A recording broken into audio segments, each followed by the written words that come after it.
My aunt said if I don't give up Brahma's $1 million estate, she will reveal a secret that will destroy me. I stared at my Aunt Rachel's flushed face, trying to process what was happening. Just an hour ago I'd been sitting in Mr. Collins' office, listening in shock as he explained that Grandma Eleanor had left everything to me, the historic Victorian house, her investments, and her entire art collection. You need to sign these papers, Aunt? Rachel slammed a folder onto my coffee table, sending my cup of tea splashing across my sketchbook. This is all a mistake, Lily. You know Eleanor would never. I don't know anything right now, I said, my voice steadier than I felt. Shut that. Grandma's lawyer just told me she specifically named me in her will. Rachel's eyes narrowed. She'd always been intimidating CEO of her own company. Perfect blowout, designer, everything. The complete opposite of my mother, who'd chosen a quiet life as an elementary school teacher after marrying my dad. Your mother knows why this can't happen, she said, lowering her voice. Ask her about the summer of 1985. Ask her who you really are. A chill ran through me. What are you talking about? Eleanor was protecting you by keeping it quiet all these years. But if you push this, everything comes out. She straightened her jacket. The parties who be affected won't be as understanding as I am being right now. My phone buzzed with a text from my mother. Don't sign anything. Come coming over now. Rachel saw the message and smiled thinly. Good. Claire can explain why this inheritance needs to stay in the direct family line. I am direct family, I said. She was my grandmother. Rachel's laugh was cold. That's the question, isn't it? After she left, I called Mr. Collins. My aunt is saying here is some kind of fuck family secret that affects my inheritance rights. He was silent for a moment. Miss Harrison, your grandmother anticipated resistance. That's why she left this for you. He texted me a photo of a small key with a note in Grandma's elegant handwriting for Lily, upper attic behind the blue landscape. The truth is in the notebooks. She also said to tell you, blood isn't always what matters, but in this case, it's exactly what does. I was still staring at the message when my mother called, her voice tight with panic. Willie, whatever Rachel told you, Mom, what happened in the summer of 1985? And what's in Grandma's attic that everyone's so afraid I'll find? Her sharp intake of breath was the only answer I needed. I am going to the house, I said, Lily. Wait, you don't understand, but I'd already hung up. Whatever secrets lay hidden in my grandmother's Victorian mansion, it was time I found them out for myself. The key felt heavy in my pocket as I pulled up to Grandma Eleanor's Victorian house. I'd always loved this place with its wraparound porch and ornate gingerbread trim. Though visits had become rare after Brahma and Aunt Rachel had their falling out 5 years ago, now it was mine supposedly. Rain began to fall as I hurried up the steps. The front door creaked open with the old brass key Mr. Collins had given me along with the will documents. The familiar scent of lemon furniture polish and old books welcomed me, but the house felt different knowing Grandma wasn't upstairs in her reading chair. Hello, I called, though I knew no one would answer. Family photos lined the entryway, carefully curated glimpses of our history. I paused at one showing my mother as a teenager standing between Grandma Eleanor and Jesus William at some beach. Mom looked uncomfortable, arms crossed over her swimsuit. I never noticed before how little she resembled either of them. The stairs to the attic were behind a door in the upstairs hallway. I'd only been up there a handful of times, usually to help Grandma bring down Christmas decorations. The wooden steps groaned under my weight as I climbed, using my phone's flashlight to guide me. The attic was a treasure trove of family history, old trunks, furniture draped in sheets, and dozens of paintings stacked against the walls. I moved toward the far corner where I remembered seeing landscapes hanging years ago behind a large canvas of a stormy coastline with distinctive blue-gray waters. I found a small door built into the wall. Drama's key fit perfectly inside was a hidden alcove containing a weathered leather trunk. My hands trembled as I opened it, revealing stacks of notebooks, old photographs, and several manila envelopes sealed with wax. The top notebook was labeled 1984 to 1986 in Drama's precise handwriting. I opened it and a loose photograph fluttered to the floor. It showed a striking woman with dark hair and intense eyes, standing in what looked like an artist's studio. On the back was written, Margot, Santa Fe, 1985. My phone rang, startling me. Mom, where are you? She demanded without preamble. At Drama's house, I admitted. Mom, who is Margot? Her sharp intake of breath was audible. Lily, please don't what? Try to understand why Aunt Rachel is threatening me? Why here's a hidden compartment in Drama's attic?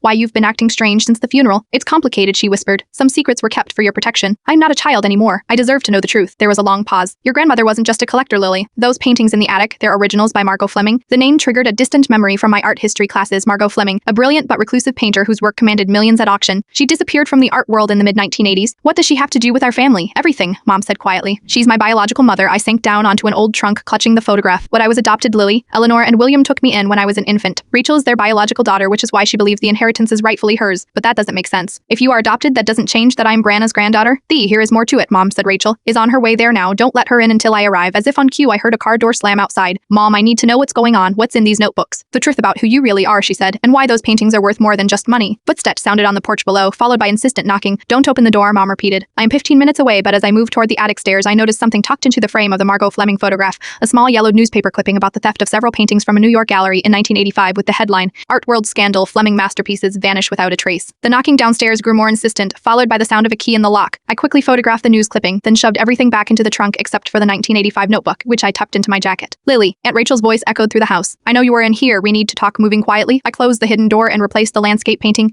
I needed time to process what Mom had just told me and whatever secrets this notebook held. The attic had a back staircase that led to the kitchen on escape route. I was halfway down when I heard a man's voice joining Rachel's in the foyer. Are you sure the paintings are still here? He asked. They have to be, Rachel replied. Eleanor would never have sold them. Too risky. I froze, pressing myself against the wall, and the girl has no idea what she's inherited. The man continued. Lily. Number, she thinks it's just an old house and some investments. She doesn't know about the Fleming collection or what it's worth. If those paintings hit the market with proper authentication, we're talking 50 million minimum. My heart hammered against my ribs. 50 million for paintings my grandmother had hidden in her attic. The problem is the provenance, Rachel said. Without clear ownership history, they're worthless or worse, evidence. That's why we need those notebooks, the man replied. If Eleanor documented everything, their voice voices faded as they moved toward the stairs to the main attic. I slipped down to the kitchen and out the back door, the notebook clutched to my chest. Rain soaked through my jacket as I ran to my car. I drove 3 blocks before pulling over, hands shaking too badly to continue. I called my mother. Rachel's at the house with some man, I said when she answered. They're looking for Grandma's notebooks. Something about proving provenance for the paintings. Where are you, Mom? Demanded few blocks away. I got 1 notebook. Good. Meet me at Westside Coffee in 20 minutes. Don't tell anyone where you are going. The coffee shop was nearly empty when I arrived. I claimed a corner table and opened Grandma Eleanor's notebook with trembling fingers. The early entries were mundane charity, events, garden club meetings, Rachel's college graduation. Then in June 1985, everything changed. The 15th of June 1985. William thinks I am mad to get involved, but what choice do I have? Margot needs help. The gallery is pressuring her, threatening to reveal everything if she doesn't deliver 6 new pieces by September. She can barely function, let alone paint. The 20th of June. Margot's studio is a sanctuary. Even in her darkest state, her talent is breathtaking. Claire watches her work for hours, mesmerized. The resemblance between them is undeniable now. We were right to keep the truth from her all these years. I looked up as the bell above the door jingled. Mom rushed in, her face pale. Are you okay? She asked, reaching for my hands. I don't know, I admitted. Mom, were those paintings stolen? She closed her eyes briefly. Not exactly stolen, our frames pressed. From what? From whom? She corrected. Margot Fleming didn't just disappear, Lily. She was my biological mother, but she was also severely purple in an era when mental health treatment was primitive at best. When she had one of her episodes when she couldn't paint, I finished remembering the notebook entry. Mom nodded. The gallery had advanced her a small fortune for work she couldn't produce. They threatened to sue, to destroy her reputation. So Eleanor, your grandmother, helped hide her most valuable works to keep them from being seized. But why would Grandma have them? Why not Margot herself? And Mom's eyes filled with tears. Because Margot Fleming died in the winter of 1985. Suicide. Those paintings were all that remained of her legacy, a legacy Eleanor promised to protect. For you, I realized, because you are her daughter, and for you, Mom said quietly, because you are her granddaughter. That's why Eleanor left everything to you, not Rachel. She saw Margot's gift in your art since you were a child. I thought of my own paintings, the ones Grandma had always encouraged when my parents pushed me toward practical career choices. Rachel knows I am not related to her by blood, Mom continued. But what she doesn't know, what even I didn't know until recently, is that the paintings aren't just valuable. They're evidence. Evidence of what? Moon leaned closer, of the real reason Margot Fleming died. Eleanor believed she was murdered by the gallery owner who'd been threatening her, a man who's now one of the most powerful figures in the art world. The man with Rachel at the house, I whispered, a chill running through me. Show me the notebook, Mom said urgently. But as I reached for it, my phone buzzed with a text from an unknown number. I know you have the 1985 journal. The house is just the beginning. Bring the notebook to Eleanor's lawyer tomorrow at 10 a.m., or you'll regret it. Some family secrets should stay buried. The classmate suddenly felt exposed. I showed Mom the threatening text. We need to go, she said, gathering her things. That's not from Rachel. She doesn't know about the specific notebooks. Then who? I don't know, but we can't stay here. Mom led me to her car parked behind the building. My apartment isn't safe either. They'll look there next. Mom, you are scaring me. I clutched the notebook to my chest. Who are the? What's really going on? Rain pounded the windshield as Mom pulled onto the highway. The man with Rachel is Julian Pierce. He owns Criterion Gallery in New York, the same gallery that represented Margot in the 80s, the one that reported her paintings stolen after her death. The newspaper clipping, I murmured. But why would he work with Aunt Rachel money? Rachel's company is failing, has been for years. She's desperate, and those paintings are worth millions. Mom gripped the steering wheel tighter. But Julian doesn't just want money. He wants to bury evidence of murder. The word felt surreal leaving my lips. Possibly. Your grandmother believed Julian pressured Margot relentlessly during her mental health crisis. The night she died, they'd had a terrible argument. Eleanor found letters from Margot describing the threats Julian made, that he'd take custody of me, her infant daughter, if she didn't deliver the paintings. I flipped through the notebook, finding an entry from December 1985. Margot found dead this morning. They're calling it suicide, but I know better. The glass of wine by her body. Margot never drank while on her medication. She knew better, and the studio door was forced, though police say here is no evidence of intruders. William says I am letting grief create conspiracy theories, but I know what I know. Julian was there that night. I moved the paintings to the house. William thinks I'm mad to keep them, but they're Claire's rightful inheritance now, and someday they may be the only evidence of what really happened. My hands trembled. So Grandma hid evidence of a potential murder for nearly 40 years. Why not go to the police with what proof? A mentally ill artist's word against a respected gallery owner? And then Julian's career exploded in the 90s. He became untouchable on museum boards, advisor to billionaire collectors. Mom's side, Eleanor, protected the paintings and me the only way she knew how. We drove in silence for several minutes. Finally, I asked, where are we going to see someone who can help us authenticate what we have? A former colleague of Julian's, who might know exactly what those paintings could prove. She pulled into the parking lot of a small art conservation studio on the outskirts of town. A light glowed from within despite the late hour. Jason Freeman, Mom explained. He worked at Criterion in the 80s. Eleanor trusted him. Inside, a gray-haired man in his 60s looked up from a painting he was examining. His eyes widened when he saw my mother. Claire, he said, removing his glasses. You look just like her. Hello, Jason. This is my daughter, Lily. His gaze shifted to me, then to the notebook I was clutching. Eleanor's gone, isn't she? I saw the obituary. Mom nodded. And now Julian's back looking for the paintings. Jason's face hardened. I've been expecting this day for years. He locked the door and pulled the blinds. Show me what you have. I handed him the notebook, watching as he scanned several pages, his expression growing grimmer. This is only one notebook, he said. Eleanor kept detailed records, receipts, letters, photos. They'd all be needed to prove what happened. They're still at the house, I admitted. In a hidden compartment in the attic. Jason rubbed his forehead. Then we have a serious problem. If Julian finds those, the crash or breaking glass interrupted him. Car headlights swept across the windows as a vehicle pulled up outside. Jason switched off the lights back door. Now as we rushed through the darkened studio, I heard pounding on the front door. Mom pushed me toward a side exit as Jason stayed behind. What about him? I whispered. He'll be fine, Mom insisted, though her voice lacked conviction. He knows how to handle Julian. We slipped out into the rain, hurrying toward Mom's car when my phone buzzed with another text. The notebooks are just the beginning. If you want to know who you really are, meet me at the Hawthorne Gallery tomorrow at noon. Come alone. Mom, I said, showing her the message. She stared at the initial. For Margot. That's impossible. Unless Drabama wasn't the only one keeping secrets all these years, I replied. We spent the night in a small motel, paid paid for with cash, both of us too wired to sleep. I read through Grandma Eleanor's notebook while Mom made calls to people she wouldn't name, speaking in hushed tones. The notebook painted a vivid picture of 1985, Margot Fleming's mental health deteriorating under pressure from Julian Pierce, Grandma Eleanor stepping in to help her biological daughter's birth mother, the three women forming an unusual bond, and finally, Margot's suspicious death. I said after she ended her last call, if Margot died in 1985, who could be texting me claiming to be She sank onto the edge of the bed. I don't know, maybe Rachel found a way to access Eleanor's old papers and is using this to lure you out, or maybe Margot didn't die. That's impossible, there was a funeral. I was there, just a baby, but I've seen the photos. I flipped to the 10th of December 1985 in the notebook. Funeral today, closed casket, of course. Julian made an appearance, all appropriate grief on display. The hypocrisy is sickening. Only William knows our plan. Even Rachel can't be trusted with this. Our plan, I read aloud. What plan, Mom? She looked genuinely confused. I don't know, I was only 6 months old when Margot died. Dawn broke as we debated our options. The Hawthorne Gallery meeting could be a trap, but it might also be our only chance to understand what Grandma Eleanor had really done, and why these paintings were worth threatening us over. We need those other notebooks, I insisted. And the paintings, Julian and Rachel will be watching the house. It's too dangerous, I thought for a moment. What about Mr. Collins, the lawyer? If Grandma trusted him with her will, maybe she trusted him with other things too. Mr. Collins agreed to meet us at his office at 9 a.m. The elderly attorney looked concerned as we explained the situation. I was afraid of this, he said, pulling out a thick file. Eleanor left specific instructions to be followed in case of complications with the inheritance. He pushed a sealed envelope across the desk. This is for you, Miss Harrison. Eleanor said you would come asking when the time was right. Inside was a safe deposit box key and a handwritten note. The paintings are not at the house, they never were. The decoys in the attic are just that, decoys. The originals are safe. This key opens the truth. Bank of Westwood, box 7723. She moved them, Mom whispered. Mr. Collins nodded. After the last time Julian came sniffing around about 10 years ago, Eleanor was very careful. What about the notebooks in the attic? I asked. Duplicates, slightly altered. She wanted Julian to find them, to follow the false trail. I felt a rush of admiration for my grandmother's foresight. So the meeting at Hawthorne Gallery 1 could still be dangerous, Mr. Collins warned. Julian has resources if he suspects you found Eleanor's contingency plan. We need to see what's in that safe deposit box first, Mom decided. The Bank of Westwood was a 30-minute drive. Every car behind us looked suspicious. Every stranger a potential threat. The bank manager escorted us to the vault himself. Box 7723 contained an envelope of photographs, a USB drive, a small leather-bound book, and a letter addressed to me. My dearest Lily, if you are reading this, then my suspicions were correct. Julian Pierce has never stopped searching for what he believes. I possess both Margot's paintings and the evidence of his crimes, but the truly valuable paintings were never in the attic. The truth is more complicated than even your mother knows. Margot Fleming didn't die in December 1985. The woman they buried was someone else, a Jane Doe from the morgue with Julian's help covering up the switch. We helped Margot disappear to protect her, and later to protect you, I gasped, looking up at Mom, whose face had gone white. That's not possible, she whispered. I continued reading. Margot has been living under another name all these years, continuing to paint, though her work has never been sold under her real signature. The paintings in the attic are indeed Margot's, but they're reproductions. She created herself perfect copies of her most famous works, with one crucial difference that only she and I knew about. The woman you are meeting at the Hawthorne Gallery is indeed, and she has been waiting a very long time to meet you both properly. All my love, Grandma Eleanor, she's alive, I breathed, hardly believing it. Your biological mother is alive. Mom's hands shook as she reached for the photographs.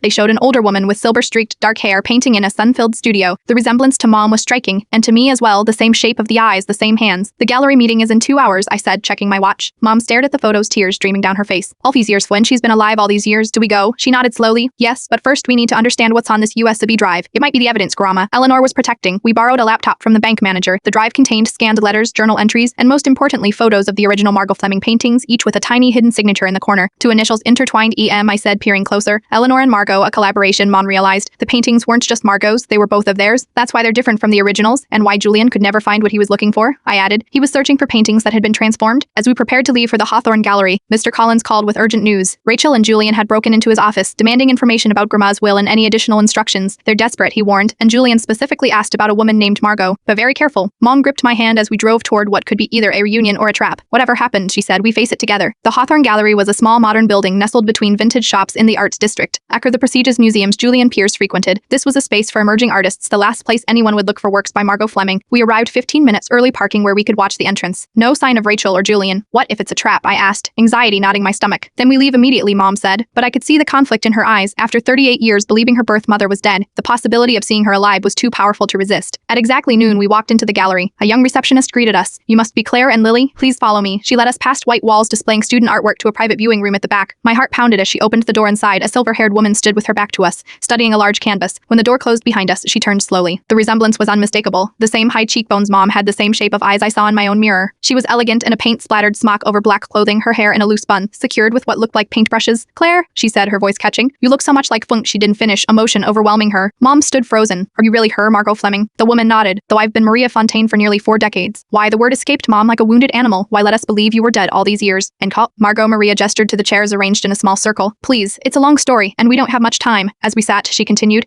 Julian Pierce wasn't just my gallery owner. He was obsessed with controlling me, my work, my life. When I became pregnant with you, Claire, he was furious. Said a baby would ruin my productivity. My image, my father, Mom began, was a kind man who died before you were born. Julian used his influence to make sure I received no help, no support. He wanted me desperate, dependent on him and the gallery. Margot's hands trembled slightly. When my mental health deteriorated after your birth, he threatened to have me institutionalized and take you away. That's when Grandma Eleanor stepped in, I said, pieces falling into place. Margot nodded. Eleanor and William adopted Claire, legally gave her a stable home. I was allowed visits when I was bent well enough, but Julian's threats continued. The gallery had advanced money for paintings I couldn't complete during my episodes. So you disappeared, Mom said flatly. It wasn't planned. The night Julian came to my studio, the night everyone thinks I died. He was violent, threatening. He discovered Eleanor had been helping me hide paintings to keep them from being seized for breach of contract. There was a struggle. He fell, hit his head on my easel. My breath caught. You killed him. Number, he was unconscious, bleeding. I panicked, called Eleanor. By the time she arrived, there was a woman on my studio floor, a homeless woman who had broken in, taken pills from my bathroom, my wine. She had died in my space while Julian was knocked out. And you switched places with her, Mom whispered. Let the world think Margot Fleming was dead. Eleanor handled everything. She convinced Julian that if he reported what really happened, questions would be asked about why he was in my studio, what had transpired between us, his career would be over. So we struck a deal. Margot Fleming would die of suicide, the original paintings would disappear, and he would build his reputation on discovering my genius after death. But the paintings in Grandma's attic fund are reproductions I created years later, Margot confirmed. Perfect duplicates of my most famous works, but with a difference. She smiled slightly. Eleanor and I collaborated on them, her brushwork intertwined with mine. They're worthless forgeries to collectors, but priceless evidence of our connection. And the originals, I asked. Some were sold anonymously to fund my new life, others when she gestured to the wall where a sheet covered what appeared to be a large canvas. I kept creating under different names. Maria Fontaine, Marion Foster, EU as M. Why contact us now, Mom? Asked her voice steadier. After all these years of silence because Julian discovered I'm alive 3 months ago. He tracked me through an art authentication expert who recognized my brushwork. He's threatened to expose everything my false death, Eleanor's role in the deception, unless I sign over rights to all my work, past and present. That's why he's working with Rachel, I realized. She helps him dip Brahma's notebooks to prove the paintings are real Fleming's Bunkley, and he helps her challenge your inheritance, Margot finished. They both get what they want, except the notebooks in the attic are decoys, Mom said. Margot smiled sadly. Yes, but Julian doesn't know that. When Eleanor told me she was ill, we created this contingency plan. The real evidence of Julian's threats, of our arrangement after his accident, is what you found in the safe deposit box. A noise from the gallery made us all freeze. Voices growing louder. They followed you, Margot said, not accusing but resigned. I moved to the door, peering through the small window. Julian Pierce, distinguished in an expensive suit, was speaking intently to the receptionist. Rachel stood beside him, scanning the gallery back door. I asked urgently. Margot shook her head. No other exit, Mom squared her shoulders. Then we faced them. Together with the truth. Chapter 7. Quins of the door opened as Julian Pierce stepped into the viewing room, Rachel close behind. His confident smile faltered when he saw all three of us together. Margot, he said, recovering quickly.